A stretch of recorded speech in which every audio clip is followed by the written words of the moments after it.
नमस्कार. लहान मुलांमध्ये जे मोबाईलचा अतिरेक झालेला आहे वापराचा, त्यामध्ये बऱ्याच वेळी आईवडिलांकडून काही गोष्टीची दखल घेतल्या जात नाही. त्यामुळे याचं प्रमाण वाढलेलं आहे आणि नंतर आता अतिरेक कमी करणं अशक्य होत आहे. त्या कोणत्या गोष्टी आहेत? बऱ्याच वेळेस पालक मूल व्यवस्थित जेवावं, जेवताना त्यांनी इकडे तिकडे जाऊ नये, बसून राहावं आणि पटकन आपलं काम पूर्ण व्हावं म्हणून त्याच्यासमोर मोबाईल ठेवतात आणि त्याला घास भरवत राहतात. तेव्हा तो गप्पा घास घेतो आणि त्याचं जेवण संपून जातं. पण त्या जेवणामध्ये आणि नैसर्गिकरित्या मोबाईल न पाहता जेवण्यामध्ये खूप फरक आहे. असं जेव्हा मूल जेवतं तेव्हा जे त्याच्या तोंडामध्ये लाळ तयार होणं, त्याची पाचकद्रव्ये तयार होऊन व्यवस्थित अन्न पचनासाठी मदत होणं, ह्या गोष्टी घडत नाहीता. मूल मोबाईलच्या नादामध्ये कसं तरी तोंडामध्ये घास घेतं आणि गिळत राहतं. त्यामुळे ही जी सवय आहे, ही सवय पालकांनी मुलांना लावू नये. दुसरं म्हणजे मूल जेव्हा रडतात, ओरडतात, काही डिमांड करतात, मला हे दे, मला ते दे, तेव्हा अशा वेळेस त्यांना गप्प करण्यासाठी म्हणून बऱ्याच वेळेस पालक त्यांच्याजवळ मोबाईल देतात आणि त्यांना मोबाईलच्या नादी लावतात. पालकांना तेव्हाची समस्येपासून सुटका झाली असे वाटते, पण नंतर मुलांना कधीही काही अस्थिरता निर्माण झाली, काही गोष्टीचे डिमांड वाटलं किंवा काही खेळण्यासाठी कोणी मित्र नसेल तर तेव्हाची चिडचिड करतात आणि मग आईला मोबाईल मागतात. तसेच बऱ्याच वेळेस पाहुणे जेव्हा येतात आणि पाहुण्यांसमोर आपण गप्पा गोष्टी करतो तेव्हा मुलं डिस्टर्ब करतात, तेव्हा त्यांनी डिस्टर्ब करू नये म्हणून आपण त्यांच्याकडे मोबाईल देतो. तेव्हा मुलं अशा संधीची वाट पाहतात. जेव्हा आई किंवा वडील एखाद्या त्यांच्या मित्राशी बोलतात, गप्पा मारतात, तेव्हा त्यांना माहीत असतं की आता यांना डिस्टर्ब केलं तर हे आपल्याला मोबाईल देतात. म्हणून आपण बोलत असताना ते जेव्हा बोर होतात, त्यांना जेव्हा वेळ जात नाही, तेव्हा ते मुलं मोबाईलचं डिमांड करतात आणि मोबाईलवर खेळत बसतात. बऱ्याच वेळेस आपण थकलेले असतो, ऑफिसमधून आलो, थकून गेलेले असतात, आपल्याकडे एनर्जी नाही मुलांसोबत खेळायला, बोलायला. अशा वेळेस आपण मुलांना मोबाईल देतो. त्यावेळेससुद्धा मुलं मग नेहमी वाटच पाहतात, कधी वडील घरी येतात, आई घरी येते किंवा कधी ते मला मोबाईल देतील.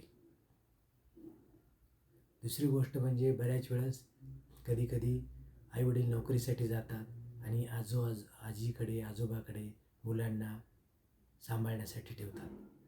आजी आणि आजोबा यांचं वय झालेलं असतं, त्यांच्याकडे लहान मुलांना खेळवण्याएवढी त्यांच्याप्रमाणे त्यांना रमवण्यासाठी तेवढी एनर्जी नसते. तेव्हा बऱ्याच वेळेस ते सुद्धा मुलांकडे मोबाईल देतात आणि मुलांना मोबाईलमध्ये पाहून वेळ घालवण्यासाठी सांगतात.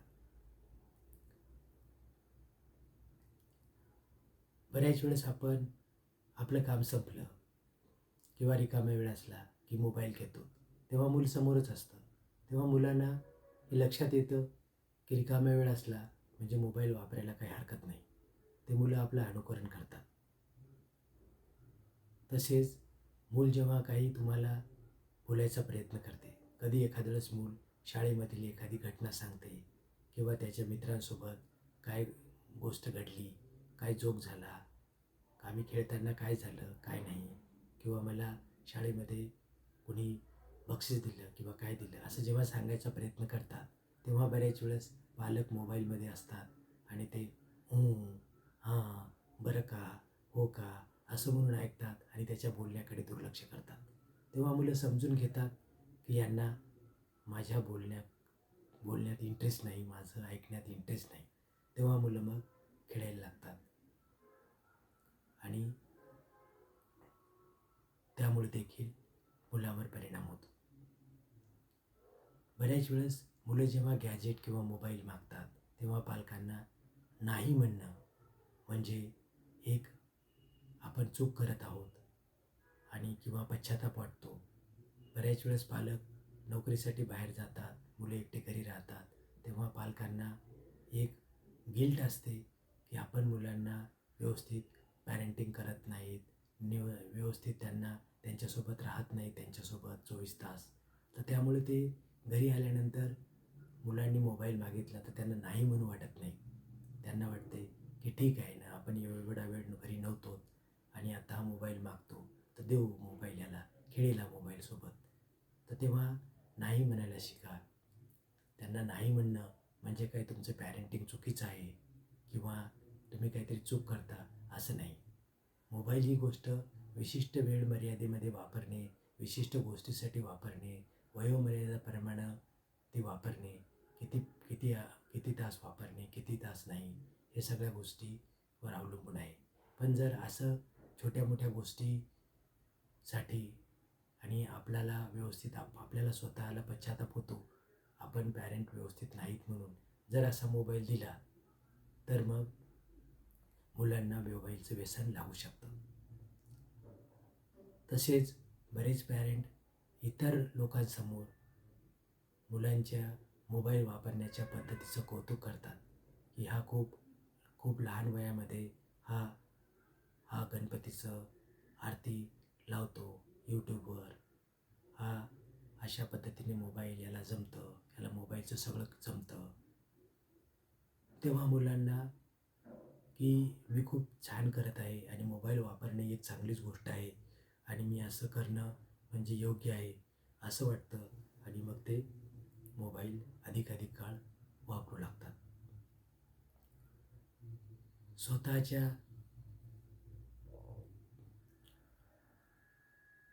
सोबत न पाहता, निरीक्षण न करता, स्वतः मुलांच्या सोबत मोबाईलवर न पाहता किंवा मुलं मोबाईल पाहत असताना निरीक्षण न करता जर आपण मुलांच्या हातात मोबाईल देऊन टाकला आणि आपण आपली कामे करत राहिलो किंवा मूल चिडचिड करते म्हणून मोबाईल दिला तर बऱ्याच वेळेस काही त्याच्या वयामध्ये जे काही गोष्टी न पाहण्यासारख्या आहेत मोबाईलमध्ये त्यासुद्धा त्याच्या दृष्टीस येतात.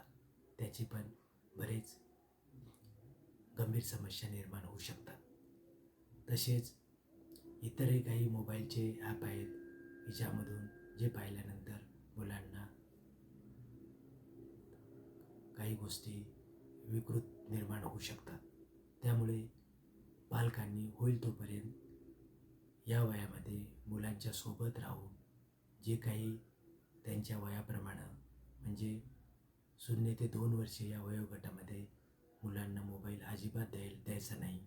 फक्त व्हिडिओ कॉल असेल तर त्यांना सोबत घेऊ शकतो आणि 2 ते 5 वर्षे वयोगटामध्ये साधारण दिवसभरामध्ये अर्धा तास ते 1 तास त्यांच्यासोबत बसून शैक्षणिक किंवा त्यांच्या वयाप्रमाणे आपण मोबाईलमध्ये काही गोष्टी त्यांना दाखवू शकतो त्यांच्यासोबत ते पाहत असताना काही चर्चा करू शकू.